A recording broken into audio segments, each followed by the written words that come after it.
Hello friends, स्वागत है आप सभी का खुशबू एकेडमी में। आज की क्लास में मैं आपको इसमें बताऊंगी भारतीय राज्य व्यवस्था। जैसा कि आप सभी लोग जानते हैं फ्रेंड्स, मैंने आपको बहुत सी चीज़ें जो हैं जैसे कि जीके जीएस हो गया, आपका सीटेट का जितना भी आपका पोर्शन था, जो भी आपका सीटेट का सिलेबस था, वो मैंने सब आप कंप्लीट कराया है। उसके बाद फ्रेंड्स जो है मैंने आपको प्रीवियस ईयर क्वेश्चन पेपर भी सॉल्व करवाए हैं। तो देखिए फ्रेंड्स, हमारा जो रह गया था भारतीय राज्य व्यवस्था, वो मैंने आपको नहीं पढ़ाया था। तो आज की क्लास में मैं आपको बताऊंगी भारतीय राज्य व्यवस्था किसे कहते हैं, इसमें किस प्रकार के क्वेश्चन आंसर आपको एग्जाम में देखने को मिलते हैं। तो वो फ्रेंड्स मैं आपको 1 मार्क्स 1 लाइनर क्वेश्चन आंसर आज की क्लास में मैं आपको कराऊंगी, ठीक है। तो सबसे पहले आपको फ्रेंड्स मैं बता दूं कि अगर आप कोई भी कॉम्पिटेटिव एग्जाम की तैयारी कर रहे हो, कोई भी वनडे एग्जाम की तैयारी कर रहे हो, जैसे कि मान लीजिए आपका सीटेट हो गया, टेट हो गया, सुपर टेट हो गया, या फिर आपका रेलवे हो गया, एसएससी हो गया, बैंक हो, किसी भी एग्जाम की तैयारी कर रहे हैं, तो उसमें आप कोई भी सिलेबस आप देखेंगे उसमें भारतीय राज्य व्यवस्था से हमेशा ही 8 से या 10 मार्क्स से क्वेश्चन आंसर आपको देखने को मिलते हैं, ठीक है। तो फ्रेंड्स, आज की क्लास वेरी मोस्ट इंपॉर्टेंट है। सभी से रिक्वेस्ट है कि चैनल को सब्सक्राइब, वीडियो को लाइक कर लीजिएगा और अपने दोस्तों में शेयर करना ना भूलें। तो चलिए स्टार्ट करते हैं फ्रेंड्स। आज की क्लास हम भारतीय राज्य व्यवस्था यानी कि इंडियन पॉलिटी, ठीक है। तो देखिए आज का पहला हमारा जो है स्टार्ट करेंगे यहाँ से हम लोग। भारतीय राज्य व्यवस्था किसे कहते हैं, इंडियन पॉलिटी क्या है। भारत का संवैधानिक विकास यानी कि कॉन्स्टिट्यूशनल डेवलपमेंट ऑफ इंडिया, ठीक है। तो देखिए फ्रेंड्स, सबसे पहले यहाँ पे फर्स्ट क्वेश्चन दिया गया है, रेगुलेटिंग एक्ट 1773 द्वारा सर्वोच्च न्यायालय की स्थापना कहाँ की गई थी। तो देखिए फ्रेंड्स, यहाँ पे बात हो रही है रेगुलेटिंग एक्ट की, ठीक है। जैसा कि आप सभी लोग जानते हैं, जो रेगुलेटिंग एक्ट है 1773 द्वारा सर्वोच्च न्यायालय की स्थापना की गई थी, ठीक है। पर लेकिन कहाँ की गई थी, तो कलकत्ता में की गई थी 1774 ईस्वी में, ठीक है। देखिए मैंने आपको बताया कहाँ पे हुई थी स्थापना, कलकत्ता में हुई थी। कब हुई थी, 1774 ईस्वी में हुई थी, ठीक है। नेक्स्ट क्वेश्चन की हम बात करते हैं। नेक्स्ट क्वेश्चन आपका दिया गया है, भारतीयों को भारत के प्रशासन में भाग लेने का अधिकार किस अधिनियम के द्वारा प्राप्त हुआ है। तो देखिए फ्रेंड्स, यहाँ पे बात हो रही है, जो भारतीय हैं उनको भारत के प्रशासन में भाग लेने का अधिकार। तो ये फ्रेंड्स जो अधिकार है, ये चार्टर एक्ट 1833 के द्वारा प्राप्त हुआ था, ठीक है। चार्टर एक्ट जो है फ्रेंड्स 1833, ये मैंने आपको काफ़ी अच्छे से पढ़ाया है। अगर आपको एक एक चीज़ें डिटेल्स में पढ़नी है तो आप लोग कमेंट बॉक्स में बताइएगा, मैं एक एक चीज़ें आपको, जैसे कि रेगुलेटिंग एक्ट हो गया, आपका चार्टर एक्ट हो गया, ये सभी चीज़ें मैं एक एक करके आपको काफ़ी अच्छे समझाऊंगी, ठीक है। अब देखिए यहाँ पे नेक्स्ट क्वेश्चन दिया गया है, भारतीय विधान परिषद को बजट पर बहस करने की शक्ति किस अधिनियम के द्वारा प्राप्त हुई थी।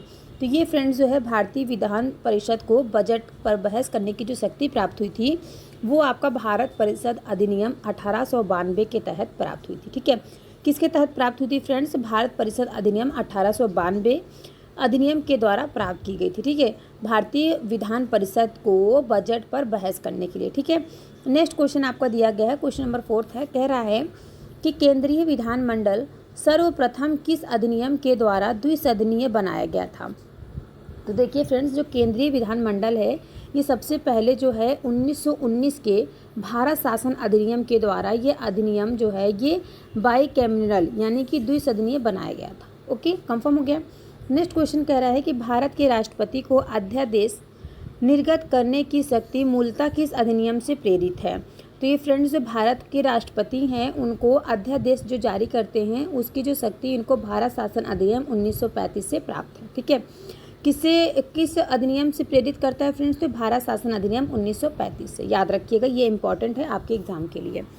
नेक्स्ट देखिए फ्रेंड्स, कह रहा है कि भारत का संवैधानिक विकास। तो अब देखिए यहाँ पे हम बात करेंगे भारत का संवैधानिक विकास के बारे में, ठीक है। एक एक करके मैं समझा रही हूँ, अच्छे से समझते चलेगा। कहीं भी कोई भी डाउट हो तो आप कमेंट करके हमसे पूछ लीजिएगा, ठीक है। डेली जो फ्रेंड्स हैं, मैं एक एक चैप्टर जो है आपका डेली जो है कंप्लीट कराते हुए चलूँगी, ठीक है। आज की क्लास में आपको भारत का संवैधानिक विकास बता रही हूँ, यानी कि कॉन्स्टिट्यूशनल डेवलपमेंट ऑफ इंडिया के बारे में बताएंगे। उसके बाद जो है फ्रेंड्स, कल की क्लास जो है आपकी, कल की जो क्लास रहेगी उसमें मैं आपको बताऊँगी संविधान के विभिन्न प्रावधानों व उनके स्रोत के बारे में बताएंगे। उसके बाद की क्लास जो रहेगी वो भारतीय संविधान के भाग के बारे में रहेगी। और फ्रेंड्स, एक चीज़ मैं आपको बता दे रही हूँ, सभी लोग जिसको भी तैयारी आप लोग कर रहे हैं, जो भी लोग तैयारी कर रहे हैं, अगर आपको अपनी जो है तैयारी बेस्ट बनानी है तो आप लोग चैनल को सब्सक्राइब और वीडियो को लाइक ज़रूर कीजिएगा, क्योंकि जो फ्रेंड्स मैं आपको भारतीय राज्य व्यवस्था है एक एक चैप्टर करके कंप्लीट कराऊंगी। उसके बाद फिर मैं आपको भूगोल स्टार्ट करा दूंगी, फिर मैं आपको विश्व का भूगोल पढ़ाऊंगी, फिर पर्यावरण अध्ययन, फिर विज्ञान में जो है आपका रसायन विज्ञान, भौतिक विज्ञान, जीव विज्ञान। तो इस प्रकार से जो है फ्रेंड्स आपका सारा चैप्टर चलता रहेगा, ठीक है।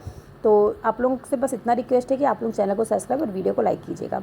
अब देखिए फ्रेंड्स, यहाँ पे दिया है भारत का संवैधानिक विकास। तो भारत का जो संवैधानिक विकास है फ्रेंड्स, ये 2 तरीके से हुआ है। पहला ईस्ट इंडिया कंपनियों के अंतर्गत हुआ था, दूसरा किसके अंतर्गत हुआ था, ब्रिटिश क्राउन के अंतर्गत। तो ईस्ट इंडिया कंपनी के अंतर्गत किस प्रकार से हुआ था, तो रेगुलेटिंग एक्ट 1773। इसके बाद आपका आता है फिक्स्ड इंडिया एक्ट जो 1784 में हुआ था। इसके बाद नेक्स्ट फ्रेंड्स आता है आपका चार्टर एक्ट जो 1793 में हुआ था। इसके बाद नेक्स्ट आपका आता है चार्टर एक्ट 1813, फिर चार्टर एक्ट 1833, फिर चार्टर एक्ट आपका 1853 आता है। ठीक है, तो इस प्रकार से जो है आपके ईस्ट इंडिया कंपनी के अंतर्गत आते हैं। ठीक है फ्रेंड्स, समझ में आया सभी को? कहीं भी किसी को कोई डाउट हो तो आप लोग कमेंट करके हमसे पूछ लीजिएगा। मैं ये बात हमेशा आपसे कहती हूँ कि आपको कहीं भी कुछ भी डाउट हो तो आप कमेंट करके हमसे पूछिएगा। देखिए फ्रेंड्स, सबसे पहले मैंने आपको बताया है रेगुलेटिंग एक्ट 1773।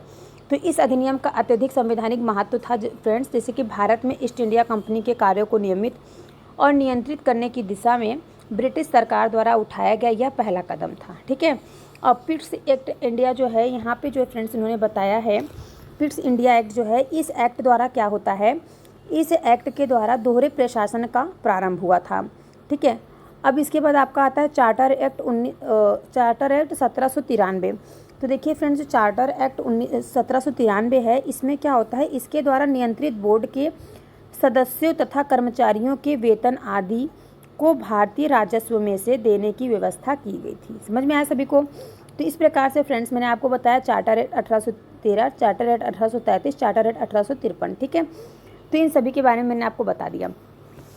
अब देखिए फ्रेंड्स, अगर आप लोगों को एक एक चीज़ डिटेल्स में पढ़नी है तो आप लोग बताइएगा। ठीक है, और जितनी चीज़ें मुझे आपको इंपॉर्टेंट लग रही है मैं आपको बता दे रही हूँ। अगर इसके अलावा भी अगर आपको और भी कोई चीज़ इंपॉर्टेंट लगती है तो हमेशा मैं कहती हूँ आप कमेंट करके पूछ लिया करिए। ठीक है, अब देखिए यहाँ पे बात हो रही है ब्रिटिश क्राउन के अंतर्गत। ब्रिटिश क्राउन के अंतर्गत क्या क्या होता है, भारत शासन अधिनियम 1858। क्या है, भारतीय शासन अधिनियम 1858 हो गया। इसके बाद यहाँ पे नेक्स्ट कहता है भारत परिषद अधिनियम 1861। नेक्स्ट कह रहा है भारत परिषद अधिनियम 1892, भारतीय परिषद अधिनियम 1909, भारत शासन अधिनियम 1919, भारत शासन अधिनियम 1935 और भारत स्वतंत्रता अधिनियम 1947। ठीक है, तो इस प्रकार से जो है हमारा जो है भारत का संवैधानिक विकास हुआ है। अब एक एक चीज़ों को जो है फ्रेंड्स डिटेल में मैं आपको कल की क्लास में बताऊंगी। इसके आगे जो क्वेश्चन दिया है उसको मैं आपको समझा देती हूँ। तो देखिए नेक्स्ट क्वेश्चन कह रहा है कि प्रांतों में द्वैध शासन व्यवस्था जो है वो किस अधिनियम के द्वारा लागू की गई थी। ये सब क्वेश्चन देखिए फ्रेंड्स आपके पूछे गए हैं एग्जाम में। प्रांतों में जो द्वैध शासन व्यवस्था किस अधिनियम के द्वारा लागू की गई थी, तो ये फ्रेंड्स जो लागू की गई थी भारत शासन अधिनियम 1919 के तहत लागू की गई थी। नेक्स्ट क्वेश्चन कह रहा है कि ब्रिटिश भारत में किस अधिनियम में संघीय शासन का प्रावधान था। तो ब्रिटिश भारत में जो है फ्रेंड्स किस अधिनियम की अगर हम बात करें संघीय शासन का प्रावधान था, तो भारत शासन अधिनियम 1935 में। ठीक है, याद रखिएगा भारत शासन अधिनियम 1935 में। और एक चीज़ और आप लोग नोट कर लीजिएगा कि 1862 ईस्वी में जो लॉर्ड कैनिंग थी उन्होंने 3 भारतीयों यानी कि बनारस के राजा, पटियाला के महाराजा और सर दिनकर राव को विधान परिषद में मनोनीत किया था। ठीक है, अब चलिए इसके बाद हम नेक्स्ट बात करेंगे। नेक्स्ट क्वेश्चन देखिए यहाँ पे आप सभी का आ गया है। यहाँ पे देखिए फ्रेंड्स कह रहा है कि अखिल भारतीय संघ स्थापित करने का प्रावधान किस अधिनियम किया गया है। किस अधिनियम में किया गया है फ्रेंड्स, अखिल भारतीय संघ को स्थापित करने का जो प्रावधान किया गया है यह किस अधिनियम में किया गया, तो ये किया गया फ्रेंड्स भारत शासन अधिनियम 1935 में। ठीक है, तो देखिए फ्रेंड्स मैं आपको एक चीज़ और बता दूँ, जहाँ पे अखिल भारतीय संघ बताया गया ना, तो यह संघ जो है फ्रेंड्स 11 ब्रिटिश प्रांतों, 6 चीफ कमिश्नर और के क्षेत्रों और उन देशी रियासतों से मिलकर बना था। ठीक है, अब देखिए नेक्स्ट यहाँ पे कह रहा है भारत के संवैधानिक में केंद्र और राज्यों के मध्य किया गया शक्तियों का विभाजन जो है वो भारत सरकार अधिनियम 1935 पर आधारित है।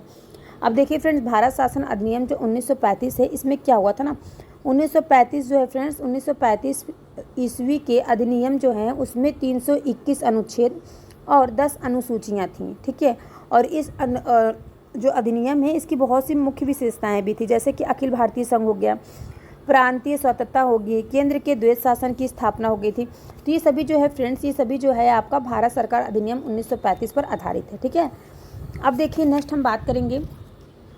नेक्स्ट यहाँ पे दिया गया है एक निर्वाचन संविधान सभा द्वारा भारत के संविधान का निर्माण करने का प्रस्ताव किसके द्वारा दिया गया था। तो ये फ्रेंड्स दिया गया था क्रिप्स मिशन के द्वारा दिया गया था। नेक्स्ट कह रहा है भारतीय संविधान सभा का गठन किसके अंतर्गत किया गया था। तो भारतीय संविधान सभा का जो गठन है यह किया गया था कैबिनेट मिशन 1946 के अंतर्गत किया गया था। ठीक है, समझ में आया सभी को? कोई डाउट है किसी को तो आप कमेंट करके पूछिएगा, ये बात मैं हमेशा आपसे कहती हूँ। नेक्स्ट क्वेश्चन कह रहा है कि कैबिनेट मिशन द्वारा प्रस्तुत योजना के अनुसार संविधान सभा में प्रांतों से प्रतिनिधियों का निर्वाचन किस अनुपात में था?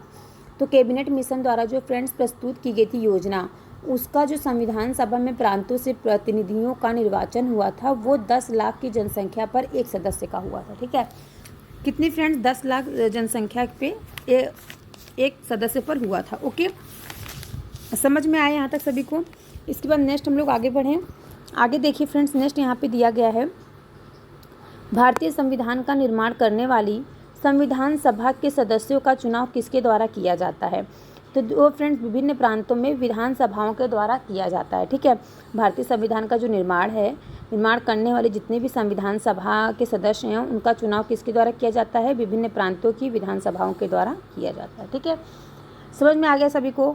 कोई डाउट हो तो पूछिएगा। नेक्स्ट देखिए यहाँ पे दिया गया है, इसको समझ लीजिए सभी लोग।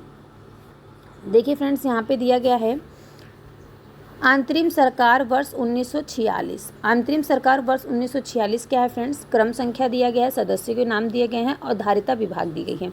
तो जवाहरलाल नेहरू जो है फ्रेंड्स, इनकी धारिता विभाग क्या थी? ये फ्रेंड्स जो है राष्ट्रमंडल संबंध तथा क्या थे? विदेशी मामलों में ये क्या थे? सदस्य थे। ठीक है, नेक्स्ट कह रहे हैं सरदार वल्लभ भाई पटेल जो हैं, ये फ्रेंड्स जो थे गृह सूचक एवं प्रसारण थे। नेक्स्ट है डॉक्टर राजेंद्र प्रसाद।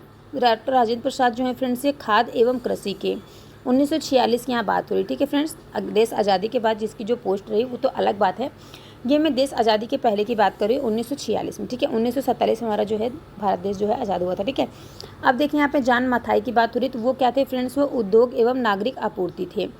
जगजीवन राम जो है फ्रेंड्स ये श्रम विभाग में थे। और सरदार बलदेव सिंह जो थे वो रक्षा धारिता विभाग में थे। ठीक है, नेक्स्ट इसके बाद कह रहे हैं लियाकत अली खां, ये जो है फ्रेंड्स ये वित्त धारिता विभाग में ये कार्यरत थे। ठीक है, सदस्य थे उसके। नेक्स्ट यहाँ पे आपके आ जा रहे हैं श्री राजा गोपालचारी जी, ये फ्रेंड्स शिक्षा एवं कला विभाग में थे। ठीक है, शिक्षा एवं कला विभाग में थे। यहाँ तक सभी को समझ में आया? अब देखिए फ्रेंड्स, भारत शासन अधिनियम जो 1919 है, इसकी समीक्षा करने के लिए वर्ष 1927 में साइमन कमीशन का गठन किया गया था। ठीक है फ्रेंड्स, कब किया गया था? 1927 में किया गया था। भारत शासन अधिनियम 1919 की समीक्षा करने के लिए साइमन कमीशन का गठन किया गया था। याद रखिएगा, इंपॉर्टेंट पॉइंट रहेगा। अब चलिए इसके बाद हम नेक्स्ट पॉइंट पे चलते हैं। नेक्स्ट पॉइंट देखिए यहाँ पे दिया गया है, एक एक चीज़ें आप लोग ध्यान से समझने की कोशिश कीजिएगा। ठीक है, बहुत ही इंपॉर्टेंट है जितना चीज़ें मैं आपको बता रही हूँ। देखिए यहाँ पे दिया गया है भारत का संविधान सभा की पहली बैठक कब हुई थी? तो भारतीय संविधान सभा की जो पहली बैठक हुई थी वो 9 दिसंबर 1946 को हुई थी। अब यहाँ पे कह रहा है भारतीय संविधान का प्रथम प्रारूप सर BN राव द्वारा तैयार किया गया था। सर BN राव, तो आप लोग फुल फॉर्म तो सभी लोगों को नाम पता होगा, डॉक्टर भीमराव अंबेडकर, जिन्होंने क्या किया था? भारतीय संविधान का प्रथम प्रारूप जो है वो तैयार किया था। कंफर्म हो गया? इसके बाद नेक्स्ट कह रहा है संविधान सभा का स्थायी अध्यक्ष परमानेंट चेयरमैन किसे चुना गया था? तो वो फ्रेंड्स जो है डॉक्टर राजेंद्र प्रसाद जो है उनको स्थायी अध्यक्ष, ठीक है, परमानेंट चेयरमैन चुना गया था संविधान सभा का। नेक्स्ट पॉइंट कह रहा है संविधान सभा में पंडित नेहरू द्वारा उद्देशित प्रस्ताव कब प्रस्तुत किया गया था? तो 13 दिसंबर 1946 में प्रस्तुत किया गया था। जितने भी मैं डेट वगैरह बता रही हूँ आपको, जितने लोगों का नाम बता रही हूँ, याद रखिएगा, ये सभी चीज़ें आपके एग्जाम में पूछी जा चुकी हैं। नेक्स्ट क्वेश्चन कह रहा है नेहरू द्वारा प्रस्तुत उद्देश्य प्रस्ताव संविधान सभा में कब स्वीकृत हुआ था? ठीक है, इसके पहले मैंने क्या आपको बताया था कब प्रस्तुत किया गया? तो 13 दिसंबर 1946 को प्रस्तुत किया गया था। और उसका जो है फ्रेंड स्वीकृति कब प्राप्त हुई थी? तो 22 जनवरी 1947 को स्वीकृति प्राप्त हुई थी। इसके बाद नेक्स्ट कह रहा है कि भारतीय संविधान के निर्माण काल में संविधान सभा ने कुल कितने अधिवेशन हुए थे? तो कुल कितने अधिवेशन हुए थे फ्रेंड्स? कुल 11 अधिवेशन हुए थे उस टाइम पे। नेक्स्ट कह रहा है भारतीय संविधान के निर्माण में संविधान सभा को कितना समय लगा? तो भारतीय संविधान के निर्माण में संविधान सभा को जो समय लगा था 2 वर्ष 11 माह 18 दिन का समय लगा था। याद रखिएगा, ये वेरी मोस्ट इंपॉर्टेंट है, वेरी मोस्ट इंपॉर्टेंट कर लीजिएगा। नेक्स्ट कह रहा है भारतीय संविधान सभा के संवैधानिक सलाहकार कौन थे? तो सर BN राव थे। ठीक है फ्रेंड्स, कौन थे? सर BN राव थे। इसके बाद नेक्स्ट क्वेश्चन कह रहा है कि भारत की संविधान सभा ने वर्तमान रूप में राष्ट्रीय ध्वज को कब अपनाया? तो उन्होंने 22 जुलाई 1947 को अपनाया था। नेक्स्ट क्वेश्चन कह रहा है संविधान सभा की प्रथम बैठक की अध्यक्षता किसने की थी? तो डॉक्टर सच्चिदानंद सिन्हा। ये कौन थे फ्रेंड्स? ये अस्थायी अध्यक्ष ने की थी। ठीक है। नेक्स्ट कह रहा है भारत का संविधान कब स्वीकार किया गया? तो 26 नवंबर 1949 को स्वीकार किया गया था। अब यहाँ पे देखिए फ्रेंड्स, भारत का जो संविधान है, यहाँ पे बात होगी भारत का संविधान जो है कब स्वीकार किया गया था? तो 26 नवंबर 1949 को स्वीकार किया गया था। और भारतीय संविधान पूर्णतः कब लागू हुआ था? तो 26 जनवरी 1950 को क्या हुआ था? लागू हुआ था।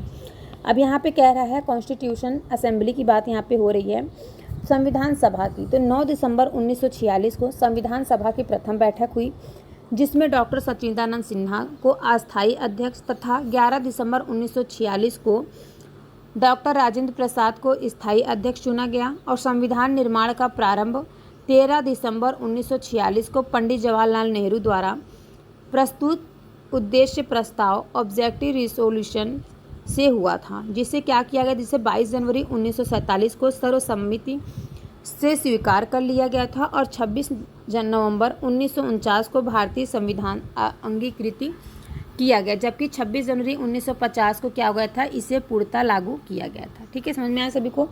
अब देखिए फ्रेंड्स, यहाँ पे बताया गया है कि 9 दिसंबर 1946 को क्या हुआ था? संविधान सभा की प्रथम बैठक हुई थी। ये आप याद रखिएगा। ठीक है। और इसमें जो अस्थायी अध्यक्ष थे तो कौन थे? डॉक्टर सच्चिदानंद सिन्हा जी थे अस्थायी अध्यक्ष। और जो 11 दिसंबर 1946 को जो अस्थायी अध्यक्ष चुने गए थे वो कौन थे? डॉक्टर राजेंद्र प्रसाद थे।